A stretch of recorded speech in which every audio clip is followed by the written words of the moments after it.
புராணங்களின்படி இந்த இடம் ஒரு காலத்தில் மல்லிகை காடாக இருந்தது. அந்த நறுமணத்தின் காரணமாக காமதேனு என்னும் தேவலோகத்து பசு இங்கே வசிக்கிறது என்று சொல்லப்படுகிறது. ஒரு சமயம் காமதேனு இறைச்சி உண்டபோது சிவபெருமானால் சபிக்கப்பட்டது. பிற்பாடு சாப நிவர்த்திக்காக சிவபெருமான் கூற்றுப்படி இங்கேயுள்ள புனித குளத்தில் நீராடி தனது சாபத்தை போக்கிக் கொண்டது.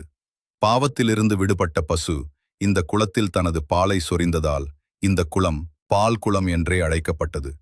வசிஷ்ட மகரிஷி இந்த பால் குளத்திலிருந்து வெண்ணெய் எடுத்து அதனால் ஒரு லிங்கம் செய்து பூஜை செய்தார். பூஜை முடிந்ததும் அந்த லிங்கத்தை நகர்த்த முயன்றார். ஆனால் அந்த லிங்கம் அந்த இடத்திலேயே ஒட்டிக்கொண்டது, நகரவே இல்லை. இதன் விளைவாக வசிஷ்ட மகரிஷி இந்த இடத்தை சிக்கலாக கருதினார். அதனாலேயே இந்த தலத்துக்கு சிக்கல் என்று பெயர் வந்ததாம்.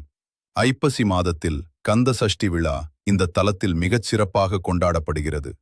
முதல் நாள் சிங்காரவேலர் சிக்கலில் அம்பாளிடம் வேல் பெற்று மறுநாள் திருச்செந்தூரில் சூரபத்மனை வதம் செய்ததாக புராணம் கூறுகிறது. வேல் பெற்றுக்கொள்ளும் அந்த புனித நாளன்று சிங்காரவேலருக்கு முகம் முழுவதும் வியர்க்குமாம். அந்த அதிசயம் இன்றளவும் இந்த திருத்தலத்தில் நடைபெறுகிறதாம். சிக்கல் சிங்காரவேலவரை தரிசித்தால் வாழ்வின் சிக்கல்கள் யாவும் தீர்ந்துவிடும் என்பது பக்தர்களின் நம்பிக்கை.